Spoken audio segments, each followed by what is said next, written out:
Hello guys, நம்ம இன்றைக்கி இந்த வீடியோவில் எதை பற்றி பார்க்க போகிறோம் அப்படின்னு சொல்லி பார்த்தீங்கன்னா, ப்ரெடேட்டர் பேட்லேண்ட்ஸ் இந்த படத்தினுடைய ஒரு ரிவ்யூ தான் வந்து பார்த்திங்கன்னா நம்ம இந்த வீடியோவில் பார்க்க போகிறோம். ஸோ இந்த படத்தை பற்றின ஒரு மேலோட்டமான ஒரு கருத்தை நான் வந்து ஃபஸ்ட்டு சொல்லியிருந்தேன். ஸோ உண்மையிலேயே வந்து ஒரு புதிய ஒரு டேக்கு. இது வரைக்கும் எந்த ஒரு ப்ரெடேட்டர் படத்தையும் நம்ம இந்த மாதிரி பார்த்துருக்க மாட்டோம். ஈவன் ப்ரெடேட்டர்ஸை ஹீரோவை வச்சு நம்ம பார்த்துருக்கவே மாட்டோம். இது ஒரு புதிய ஒரு முயற்சி, உண்மையிலேயே தரமாக இருந்துச்சு. உண்மையிலே அந்த அட்டம்ப்ட்டு உண்மையிலேயே ஃபெயில் ஆகாமல் நல்லா கொண்டு போயிருக்காங்கன்றதை நம்ம வந்து கண்டிப்பாக சொல்லி ஆகணும். இந்த ப்ரெடேட்டர் பேட்லேண்ட்ஸ் அப்படின்றது ஒரு படம் உண்மையிலே எல்லோரும் பார்க்க வேண்டிய, பார்த்து என்ஜாய் பண்ணக்கூடிய ஒரு நல்ல ஒரு படமாக பார்த்தீங்கன்னா கண்டிப்பாக இருந்துச்சு. ஒரு சின்ன படம் தான், பட் இருந்தாலுமே ஒரு நல்ல படம் அப்படின்றத சொல்லி ஆகணும்.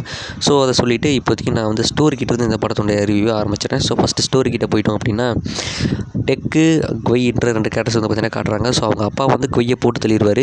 நம்ம டெக்கு தான் இந்த படத்தினுடைய ஹீரோஸ். அவர் தப்பிச்சு கென்னா பிளானருக்குள்ளே வந்து பார்த்தீங்கன்னா வந்துடுறாரு. இவர் கென்னா பிளானருக்குள்ளே வந்ததுக்குள்ள மெயின் காரணம் என்ன அப்படின்னா, அவங்க அப்பா கிட்ட கேலிஸ்க்கு, அவங்க அப்பாக்கே இந்த கேலிஸ்க்குன்ற ஸ்பீசிஸை பார்த்தா ஒரு பயம். ஸோ அந்த கேலிஸ்க்கே வந்து பார்த்திங்கன்னா வேட்டையாடி அவங்க அப்பா முன்னாடி போய் நிறுத்தணும் அப்படின்றத வந்து அப்படி பண்ணி நான் ஒரு வீரன் நிரூபிக்கணும் அப்படின்றது தான் நம்ம டெக்கோட மோட்டிவ். இப்போதைக்கு அந்த இடத்துலையே வந்து பார்த்திங்கன்னா தியா அப்படின்ற ஒரு சிந்தட்டிக் ரோபாட்டையுமே வந்து பார்த்திங்கன்னா நம்ம டெக் மீட் பண்ணியிருப்பார். ஸோ அந்த தியாவுக்கு இப்போதைக்கு டெஸ்ஸாவை தேடி கண்டுபிடிக்கணுன்றது அந்த தியாவுக்கு ஒரு மோட்டிவாக இருந்திருக்கும். ஸோ தியாவுக்கு இப்போதைக்கு கால் கிடையாது. ஸோ ஃபஸ்ட்டு காலையுமே கண்டுபிடிக்கணும், நம்ம டெக்குக்கு கேலிஸ்க்கை கண்டுபிடிக்கணும். இவங்க 2 பேரும் வந்து இப்போதைக்கு டீமாக இணைஞ்சிருக்காங்க. அதையுமே தாண்டி தியான்ற கேரக்டர் வந்து ஒரு யூனிவர்சல் டிரான்ஸ்லேட்டர் அப்படின்றதையுமே வந்து பார்த்திங்கன்னா மென்ஷன் பண்ணியிருந்திருப்பாங்க. ஸோ இப்போ அடுத்து என்ன காட்டுறாங்க அப்படின்னா, இவங்க 2 பேருமே டீமாக சேர்ந்து வேட்டையாடுற மாதிரி ஒரு சில சீக்வன்ஸில் வந்து பார்த்திங்கன்னா காமிச்சிருப்பாங்க. தியாவுமே வந்து பார்த்திங்கன்னா டெக்கோட உயிரை காப்பாற்றிருப்பாங்க. ஸோ அந்த ஒரு விஷயத்தை நல்லாவே பண்ணியிருந்தாங்க. அண்ட் அதுக்கப்புறம் பட் அப்படின்ற ஒரு கேரக்டர் வந்து பார்த்திங்கன்னா மீட் பண்ணியிருப்பாங்க. ஸோ அந்த கேரக்டரோட பேர் பட் அப்படின்னு தியாவும் டெக்கும் தான் வச்சாங்க. தியா தான் வச்சுருப்பாங்க அந்த பட்டுன்ற பேரையே. ஸோ இவங்க 3 பேரும் சேர்ந்து வேட்டையாடி இருப்பாங்க. ஸோ அந்த சீக்வன்ஸுமே உண்மையிலே நல்லா பண்ணியிருந்தாங்க. அண்ட் அதுக்கப்புறம் ஒரு கட்டத்துக்கு மேலே தியாவை மட்டும் கூட்டிகிட்டு நம்ம பட்டை வந்து பார்த்திங்கன்னா விட்டுட்டு போயிடுவார் நம்ம டெக்கு. ஸோ டெக்கு வந்து தியாவை ஒரு கருவி அப்படின்றத வந்து பார்த்திங்கன்னா மென்ஷன் பண்ணுவார். ஸோ அதெல்லாமே ஒரு மாதிரி ஃபன்னாகவே பண்ணியிருந்தாங்க, நல்லா இருந்துச்சு. ஸோ கருவி அப்படின்னு மென்ஷன் பண்ணிட்டு இருக்க தருவாயில் நம்ம ஒரு கட்டத்தில் நம்ம தியா வந்து கால் கிடச்சதுக்கப்புறம் ஒரு சிக்னல் அனுப்பி தெசாவை இங்கே வர வச்சுருவாங்க. அப்போ வந்து நான் உன்னை தெசா கருவிக்கு தான் யூஸ் பண்ணிக்கிட்டேன் அப்படின்ற மாதிரி நம்ம தியா வந்து டெக்கை பற்றி சொல்லிடுவாங்க. ஸோ டெக்கு வந்து உன்னை முழுசாக நம்பினேன் அப்படின்ற மாதிரி கொஞ்சம் ஃபீல் பண்ணுவார். பட் இருந்தாலும் நான் ஒரு வீரன், நான் வந்து இங்கேருந்து சண்டை காட்டுன்ற மாதிரி சொல்லிட்டு இருந்திருப்பார். ஸோ இதுக்கப்புறம் இவங்க 2 பேருக்கு என்னாச்சு, பட் அதுக்கப்புறம் திருப்பி வந்தாரா வரலையா, இவர் கேலிஸ்க்கை போட்டு தள்ளி கேலிஸ்க்கு வேட்டையாடி அவங்க அப்பா கிட்ட கொண்டு போய் நிறுத்தி இவர் ஒரு வீரன்றதை ப்ரூஃப் பண்ணாரா இல்லையா அப்படின்றத வந்து பார்த்திங்கன்னா இந்த படத்தினுடைய மீதி கதை.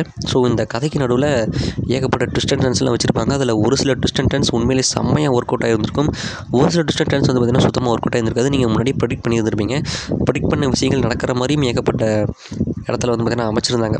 என்ன ப்ரெடிக்ட் பண்ணிங்களோ அது அப்படியே நடக்கும், கொஞ்சம் கூட சேஞ்ச் ஆகாமல். பட் ஒரு சில சீன்ஸில் நடந்த ட்விஸ்ட் எல்லாமே உண்மையிலே ஒர்க் அவுட்டும் ஆகிருக்கும். நல்லாவே இந்த கதையை வந்து இந்த மாதிரி வச்சு மெருகேற்றி கொண்டு போயிருந்தாங்க. ஸோ நம்ம அடுத்து இந்த படத்தினுடைய ஒரு பாசிட்டிவ்ஸ் அதுக்கிட்ட வந்துடும். ஸோ பாசிட்டிவ்ஸ் கிட்டே வந்துடும் அப்படின்னா ஏகப்பட்ட பாசிட்டிவ். ஸோ படம் ஃபுல்லாகவே பாசிட்டிவான ஒரு இதாக தான் வைப்ரேஷன் தான் கொடுத்துருந்துச்சு. ஸோ அதில் நம்ம ஃபஸ்ட்டு நம்ம டெக் அண்ட் பட் அவங்ககிட்ட இருந்த அந்த கான்வர்சேஷனோட பாசிட்டிவ் கிட்டே வந்துடுவோமே. டெக்குக்கும் பட்டும், டெக்குன்றவர் ஒரு ப்ரெடேட்டர் கிட்டத்தட்ட, அவர் தான் வந்து எவுட்ஸா. ஸோ அதை வச்சு ஒரு காமெடி சீக்வன்ஸ்லாம் பண்ணியிருந்திருக்காங்க. உண்மையிலேயே தரமாக ஒர்க் அவுட் ஆகியிருந்திருக்கு. இதுக்கு முன்னாடி ப்ரெடேட்டர்ஸ் எல்லாம் நம்ம பார்த்து உண்மையிலேயே பயந்துருப்போம், ஒரு மாதிரி ஹாரிஃபிக்காக ப்ரெசென்ட் பண்ணியிருந்திருப்பாங்க. பட் ஆனால் இந்த படத்தில் நம்ம டெக்கை வச்சு நம்மளை சிரிக்கவே வச்சுருக்காங்க அப்படின்றத உண்மையிலே பாராட்டி ஆகணும். இந்த மாதிரி அன்இமேஜினபிளாகவே இருந்துச்சுன்னு சொல்லி ஆகணுங்க. டெக்கையும் பட்டியை வச்சு அந்த எல்லா ஹியூமர் சீக்வன்ஸஸுமே உண்மையிலே செம்மையாக ஒர்க் அவுட் ஆச்சுன்றதை சொல்லி ஆகணும். அண்ட் அதுவும் குறிப்பிட்டு ஒரு சீனை சொல்லணும் அப்படின்னா வந்து அந்த ஒரு வேட்டையாடினதுக்கப்புறம் அந்த இதை வந்து பார்த்திங்கன்னா தின்னு சாப்பிட்ருப்பாங்க அவங்க. ஸோ அந்த சாப்பிடக்கூடிய அந்த ஒரு சாப்பிட்டதுக்கு அப்புறம் நடக்கக்கூடிய அந்த ஒரு சீக்வன்ஸை ஸ்பெசிஃபிக்காக அட்ரஸ் பண்ணணுன்னு ஒரு முறை உண்மையிலே அந்த சீக்வன்ஸ் உண்மையிலே தரமான ஒரு சீனாக இருந்துச்சு. எல்லாருமே சிரிக்கக்கூடிய, எல்லாருமே ரசிக்கக்கூடிய ஒரு காமெடி சீக்வன்ஸாக வச்சுருந்தாங்க, நல்லா இருந்துச்சு. ஹியூமர் சீன்ஸ் வந்து பக்காவாக ஒர்க் அவுட் ஆச்சு. அதுவும் ப்ரெடேட்டர் டெக்கை வச்சு அந்த ஒரு ஹியூமர் சீக்வன்ஸை புல் ஆஃப் பண்ணது ஒரு 100 மார்க் கொடுத்தே ஆகணும். செம்மையாக பண்ணியிருந்தாங்க. அந்த ஹியூமர் சீக்வன்ஸஸ் வேறு லெவலில் ஒர்க் ஆச்சு. அடுத்த பாசிட்டிவ் என்னென்னா ஆக்ஷன் சீக்வன்ஸஸ் தான். படம் ஃபுல்லாக ஸ்டார்டிங்லேருந்து எண்டு வரைக்கும் ஆக்ஷன் சீக்வன்ஸை வச்சு தெரியாக பண்ணியிருந்தாங்கன்னு சொல்லி ஆகணும். நடுவில் அங்கங்கே அந்த ஆக்ஷன் சீக்வன்ஸ்லாம் இல்லாமல் அந்த கதைக்கு என்னென்ன தேவையோ அதையும் புல் ஆஃப் பண்ணிவிட்டு அதுக்கு ஈக்குவலாக ஆக்ஷன் சீனையும் வச்சு பேலன்ஸ்டாக கொண்டு போயிருந்தாங்க. ஆக்ஷன் சொல்லி ஆக்ஷனை வச்சு திகட்டவும் வைக்காமல், ஸ்டோரியை வந்து சொல்லாமல் ஆக்ஷன் மட்டுமே அப்படியும் பண்ணாமல் ஸ்டோரியையும் சொல்லி அந்த ஆக்ஷன் சீக்வன்ஸையும் வச்சு வச்சு ஈக்குவலி பேலன்ஸ்டாக வந்து பார்த்திங்கன்னா இந்த ஒரு ஸ்டோரி அமைச்சிருந்தாங்க. அது ஒரு முக்கியமான ஒரு பாசிட்டிவ். டெக்கை வச்சு வர ஒவ்வொரு ஆக்ஷன் சீனுமே வந்து பார்த்திங்கன்னா உங்களுக்கு கண்டிப்பாக பிடிச்சிருக்கும். அண்ட் ஸ்பெசிஃபிக்காக ஒரு ஆக்ஷன் சீன் சொல்லணும்னா ஃபைனல் ஃபைட்டு கேலிஸ்க்கு வச்சு ஒரு தரமான ஒரு ஃபைட்டை வந்து பார்த்திங்கன்னா நடத்தியிருப்பாங்க. அந்த ஃபைட்டை உண்மையிலே பாராட்டியாகணும். அதுக்கப்புறம் ஒரு ட்விஸ்ட் இருக்குது. ஸோ அதை வந்து நான் சொல்லி ஸ்பாயில் பண்ண விரும்பலை. ஸோ இந்த ஒரு ரிவ்யூ முழுக்கவே வந்து பார்த்திங்கன்னா ஒரு நான் ஸ்பாயிலர் ரிவ்யூ தான் இருக்க போகுது. ஸோ நீங்கள் அதனால் நான் எதையும் ஸ்பாயில் பண்ண விரும்பலை. நீங்கள் தாராளமாக இந்த வீடியோ பார்க்கலாம். ஸோ ஏற்கனவே சொன்ன மாதிரி அந்த ஃபைட் சீக்வென்ஸ் வேறு லெவல் பண்ணியிருந்தாங்க. அண்ட் அடுத்து ஒரு பாசிட்டிவ் சொல்லி ஆகணும் அப்படின்னா தியான்ற கேரக்டரை சொல்லி ஆகணுங்க. தியா டெஸ்ஸான்னு 2 கேரக்டர்ஸை காமிச்சிருப்பாங்க. தியாவுக்கு நேர் ஆப்போசிட்டான ஒரு கேரக்டரை தான் நம்ம டெஸ்ஸாகவே வந்து பார்த்திங்கன்னா ப்ரெசென்ட் பண்ணியிருந்திருக்காங்க. உண்மையிலேயே சொல்லப்போனால் ஒரு தரமான ஒரு கேரக்டர் ரைட்டிங்காக வந்து பார்த்திங்கன்னா எனக்கு தியாவோட ரைட்டிங் தோணுச்சு. ஸோ ஸ்டார்டிங்கில் உண்மையிலே காலை இல்லாமல் இருக்கும்போது ஒரு மாதிரி அவங்க மேலே ஒரு பரிதாப நிலையுமே வந்து பார்த்தீங்கன்னா இருக்கும். அண்ட் அதுக்கப்புறம் நம்ம உன்னை யூஸ் தான் பண்ணிக்கிட்டேன் அப்படின்ற மாதிரி நம்ம டெக்கை சொல்லும் போது கொஞ்சம் கோவம் வர மாதிரி இருந்தாலுமே அப்போ கூட நம்ம தியா வந்து டெக்கை ஹெல்ப் பண்ண தான் பார்ப்பாங்க. நீங்கள் இருக்காத டெஸ்ஸா வந்தானே உன்னையும் பிடிச்சிட்டு போயிடுவா, நீங்கள் தப்பிச்சு போயிரு அப்படின்ற மாதிரி அங்கே கூட நம்ம டெக்கை காப்பாற்ற தான் வந்து பார்த்திங்கன்னா நம்ம தியா ஹெல்ப் பண்ணுற மாதிரிலாம் வந்து சீன்லாம் அமைச்சிருப்பாங்க. உண்மையிலேயே நல்லா இருந்துச்சு. தியான்ற கேரக்டர் ரைட்டிங் டெக்குக்கு எந்த அளவுக்கு ஒரு ரைட்டிங் இன்வால்மெண்ட் இருந்திருக்கும். ஸோ அந்த அதுக்கு ஈக்குவலாக தியான்ற கேரக்டருக்குமே ரைட்டிங் பண்ணியிருக்காங்கன்னு சொல்லி ஆகணும். அதுக்கு நேர் ஆப்போசிட்டாக நம்ம டெஸ்ஸா கேரக்டர் அவங்க என்ன தான் ஒரு நல்ல கேரக்டராக தியா இருந்தாலுமே கூட நம்ம டெஸ்ஸா ரொம்ப முரட்டுத்தனமாக ஒரு கேரக்டராக இருந்திருப்பாங்க. ஸோ உண்மையிலே அவங்களும் தியா மாதிரி தான் இருப்பாங்க அப்படின்ற மாதிரி ஸ்டார்டிங்கில் ஒரு சில இடங்களில் நமக்கு தோணினாலுமே கூட அவங்க வந்து நேர் ஆப்போசிட்டான ஒரு கேரக்டர். அவங்களுக்கு பொறுத்தளவுக்கு மிஷனை கம்ப்ளீட் பண்ணணும் அப்படின்ற ஒரே மோட்டிவோடையே வந்து பார்த்தீங்கன்னா இருந்த மாதிரி காமிச்சிருப்பாங்க. நீங்கள் கன்ஃபார்ம் படம் பார்க்கும்போது இந்த டெஸ்ஸா கேரக்டர் எப்படா சாவாங்க அப்படின்ற மாதிரியே தான் நீங்கள் பார்த்துட்டு இருந்திருப்பீங்க. உண்மையிலேயே அந்தளவுக்கு ஒரு நல்ல ஒரு ரைட்டிங் பண்ணியிருந்தாங்க. உண்மையிலேயே ஒரு வெறுப்பு வர வச்சுருந்தாங்க அப்படின்றத நம்ம சொல்லி ஆகணுங்க. ஆனால் அதையுமே தாண்டி இன்னும் ஏகப்பட்ட ஒரு பாசிட்டிவ்ஸ்லாம் இருக்குது. பட் நான் அதெல்லாம் சொன்னால் கண்டிப்பாக ஸ்பாயில் ஆயிரும். ஸோ அதனால் அவாய்ட் ஸ்பாய்லர்ஸ் அப்படி பண்ணிவிட்டு நம்ம நெக்ஸ்ட்டு நெகட்டிவ்ஸ்குள்ளே வந்துடுவோம். நெகட்டிவ்ஸ் இந்த படத்துக்கு இல்லையா அப்படின்னு கேட்டிங்கன்னா இத்தனை பாசிட்டிவ் சொன்னாலுமே கூட நெகட்டிவ்ஸ்ன்றது கண்டிப்பாக இருக்க தான் செய்யுது. ஃபஸ்ட்டு எனக்கு தோணுன ஒரு நெகட்டிவ் அப்படின்னா இது ஒரு ப்ரெடிட்டர் படம் அப்படின்னும்போது அந்த ஒரு ஹாரிஃபிக்காக ஒரு ப்ரெடிட்டர்லாம் காமிச்சிருப்பாங்க இதுக்கு முன்னாடி வந்த படங்களில்.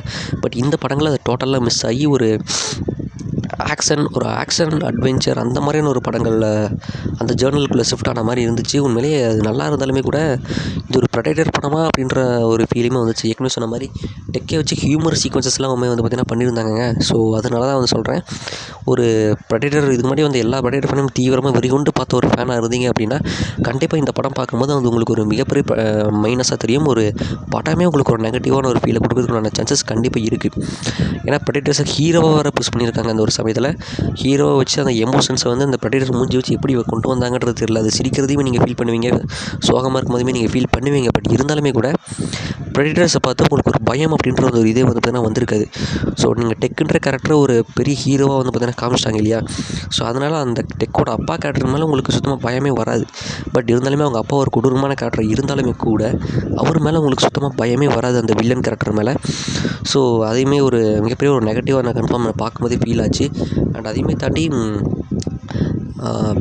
அந்த எண்டிங் ஃபைட்டை வந்து நல்லா இருந்தாலுமே கூட அந்த ஃபைட்டுக்கு அப்புறம் அந்த ஒரு ட்விஸ்ட்டை கொஞ்சம் டீட்டெயிலிங்காக காமிச்சிருக்கலாமோ அப்படின்ற ஒரு ஃபீல் வந்து எனக்கு ஆச்சு. ஸோ அந்த ஃபைட்டுக்கு அப்புறம் ஒரு ட்விஸ்ட் இருக்குது, அதை நான் சொல்லி ஸ்பாயில் பண்ண வரல. பட் இருந்தாலுமே கூட அந்த ஃபைட்டில் நம்ம கேலிஸ் வின் பண்ணதுக்கப்புறம் நடந்த அந்த ஒரு ட்விஸ்ட்டை கொஞ்சம் இன்னும் டீட்டெயிலிங்காக காமிச்சிருக்கலாமோ அப்படின்ற ஒரு ஃபீல் வந்து பார்த்திங்கன்னா ஆச்சு. ஸோ எனக்கு இதெல்லாமே ஒரு மிகப்பெரிய ஒரு நெகட்டிவாக ஃபீல் ஆச்சு. பட் நிறைய பேருக்கு இதுவுமே ஓகேவாக இருந்திருக்கும். பட் இருந்தாலுமே கூட ஒரு சில இது வந்து எனக்கு நெகட்டிவாக ஃபீல் ஆச்சு. உங்களுக்கு எப்படி அப்படின்றத மறக்காமல் கமெண்ட் பண்ணிடுங்க. அண்ட் ஏற்கனவே சொன்ன மாதிரி ப்ரெடேட்டர் படத்தை இனிமேல் கொஞ்சம் ஹாரிஃபிக்காக இதுக்கு முன்னாடி நம்ம பார்த்த மாதிரி ஒரு ஹாரிஃபிக்கான ஒரு டோனில் இதுக்கப்புறம் நம்ம ப்ரெடேட்டர்ஸ் படத்தை பார்ப்போமான்னு தெரியல. பட் இருந்தாலும் இந்த ஜேர்னல் நல்லா தான் இருக்குது. பட் ஆனால் அதுக்குன்னு இதே மட்டுமே கண்டினியூ பண்ணாமல் இருந்தால் நல்லாயிருக்குன்ற மாதிரி தோணுது. அண்ட் அதேமாதிரி தாண்டி இன்னொரு நெகட்டிவ்னு சொல்ல முடியாது, பாசிட்டிவ்னு சொல்ல முடியாது. இது ஒரு எப்படி சொல்கிறது, ஏன்னா எண்டிங்கில் ஒரு அடுத்த பாட்டுக்கு ஒரு லீடு கொடுக்குற மாதிரி அது ஃப்ரெண்ட்ஸ் கிடையாது, அது என்னோடய அம்மா அப்படின்ற மாதிரி சொல்லி படத்தை எண்டிங் முடிச்சிருப்பாங்க. ஸோ அது எப்படியும் படமே எப்படி சின்ன படம் தான், அது இனிமேல் கொஞ்சம் டீட்டெயிலிங்காக ஒரு 3 நிமிஷம் 4 நிமிஷம் இந்த மாதிரி காமிச்சிருக்கலாமோ அப்படின்ற மாதிரி தோணுச்சு. அது ஒரு நெகட்டிவும் கிடையாது. பட் இருந்தாலுமே கூட நெகட்டிவாக வச்சுக்கோங்க. ஸோ ஓகே, அடுத்து நம்ம ரேட்டிங்ஸ் வந்துடுறேன். நான் வந்து டோட்டலாக இந்த படத்துக்கு ஒரு 5 ஸ்டாருக்கு நான் இந்த படத்துக்கு எத்தனை ஸ்டார் கொடுப்பேன் அப்படின்னு கேட்டிங்கன்னா 4.5 வந்து பார்த்திங்கன்னா நான் கண்டிப்பாக கொடுப்பேன். ஒரு தரமான ஒரு படமாக இருந்துச்சு. ஒரு சின்ன படம், ரொம்பவே சின்ன படம் தான். பட் ஆனால் ஒரு ஃபன் ரைடுக்கு போயிட்டு வந்த மாதிரி ஒரு ஃபீலை கண்டிப்பாக கொடுத்துச்சுன்றதை சொல்லி ஆகணுங்க. ஃபன் ரைடு அதுவே வந்து கன்ஃபார்மாக ஒரு நல்ல வார்த்தையாக இருக்கும்னு தோணுது. ஃபன் ரைடுக்கு போயிட்டு வந்த மாதிரி ஃபீலை தான் கண்டிப்பாக கொடுத்துச்சுன்னு சொல்லி ஆகணும். நல்லா இருந்தது படம் பார்க்கும்போது. உங்களுக்கு எந்த ஒரு இடத்துலையுமே போர் அடிக்காது. ஆக்ஷன் சீக்வன்ஸ் தான் போயிட்டுருக்கும். ஆக்ஷன்ஸ் இல்லாத இடத்துல ஹியூமர் சீக்வன்ஸ்லாம் வச்சுருப்பாங்க. ஹியூமர் சீக்வன்ஸ் இல்லாத இடத்துல எமோஷனல் சீக்வன்ஸ்னு சொல்லி வச்சுட்டு நல்ல ஒரு பேலன்ஸ்டான ஒரு ஃபிலிமாக போயிட்டே இருக்கும். ஸோ அதனால் ஒரு நல்ல ஒரு படம் பார்த்து எஃபெக்டை கன்ஃபார்ம் நீங்கள் பார்த்ததுக்கப்புறம் ஃபீல் பண்ணுவீங்க. எல்லோரும் கண்டிப்பாக பார்க்க வேண்டிய ஒரு படம்னு சொல்லி ஆகணும். ஸோ கண்டிப்பாக இந்த படத்தை யாரும் மிஸ் பண்ணிடாதீங்க அப்படின்றத சொல்லிட்டு நான் இந்த வீடியோ வந்து பார்த்திங்கன்னா முடிச்சுக்கிறேன். ஸோ இந்த வீடியோ பிடிச்சிருந்தா மறக்காமல் லைக் பண்ணிவிட்டு நம்ம சேனலை இன்னும் சப்ஸ்கிரைப் பண்ணாமல் பார்த்துட்டு இருக்க எல்லோரும் மறக்காமல் சப்ஸ்கிரைப் பண்ணிடுங்க. ஸோ உங்களை எல்லாத்தையும் அடுத்த ஒரு இன்ட்ரெஸ்டிங்கான வீடியோ சந்திக்கும் வரை விடைபெறுகிறேன். நன்றி, வணக்கம்.